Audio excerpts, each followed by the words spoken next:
வணக்கம் ராதிகா. திண்டுக்கல் மாவட்டம் பழனி தண்டாயுதபாணி சுவாமி மடத்திற்கு சொந்தமான சுமார் 100 கோடி ரூபாய் மதிப்புள்ள நிலத்தை நீதிமன்ற உத்தரவுகளை மீறி போலி ஆவணங்கள் மூலம் 2 கோடி ரூபாய்க்கு மோசடி பதிவு செய்யப்பட்டது சம்பந்தமாக சார் பதிவாளர் ஜஸ்டின் மணிகண்டன், போலி டிரஸ்ட் பிரமுகர் முருகதாஸ் உள்ளிட்ட 4 பேர் மீது ஏற்கனவே 5 பிரிவுகளின் கீழ் வழக்கு பதிவு செய்யப்பட்டுள்ளது.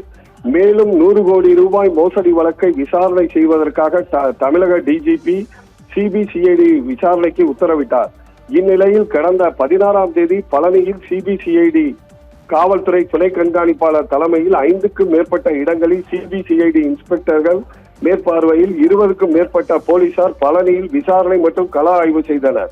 இந்நிலையில் நேற்று திண்டுக்கல் சிபிசிஐடி அலுவலகத்திற்கு அறநிலையத்துறை வழக்கு தாக்கல் செய்த முருகானந்தம் உள்ளிட்ட அதிகாரிகளை வரவழைத்து மதுரையிலிருந்து திண்டுக்கல் வருகை தந்த சிபிசிஐடி மாவட்ட காவல் கண்காணிப்பாளர் சாஜிதா நேரில் விசாரணை செய்தார்.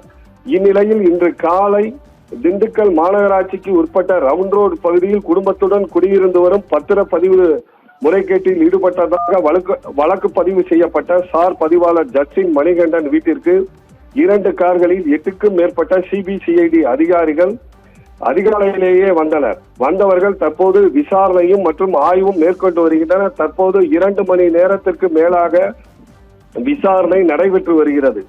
சிபிசிஐடி விசாரணை இன்று 3வது நாளாக இன்று அதிகாலையிலேயே துவங்கியதால் திண்டுக்கல் மாவட்டத்தில் பரபரப்பான சூழ்நிலை ஏற்பட்டுள்ளது. பழனி முறைகேடு தற்போது தமிழகத்தையே உலுக்கி வரும் சூழ்நிலையில் சிபிசிஐடி விசாரணை கடந்த 3 நாட்களாக தொடர்ந்து பல்வேறு பகுதிகளில் விசாரணை நடைபெற்று வருவதும், அதேபோல் ஜஸ்டின் மணிகண்டன் வீட்டில் இன்று அதிகாலை விசாரணையை துவங்கியுள்ளதும், ஆய்வில் அதேபோல் ஜஸ்டின் மணிகண்டனிடமிருந்து பல்வேறு ஆவணங்கள் கைப்பற்றப்பட்டுள்ளதாகவும், அதேபோல் ஜஸ்டின் மணிகண்டன் பல்வேறு நபர்களையும் அதேபோல் சார் பதிவாளர் பாலச்சந்திரனையும் கூறியுள்ளதாகவும் கூறப்படுகிறது. தொடர்ந்து விசாரணையானது நடைபெற்று வருகிறது.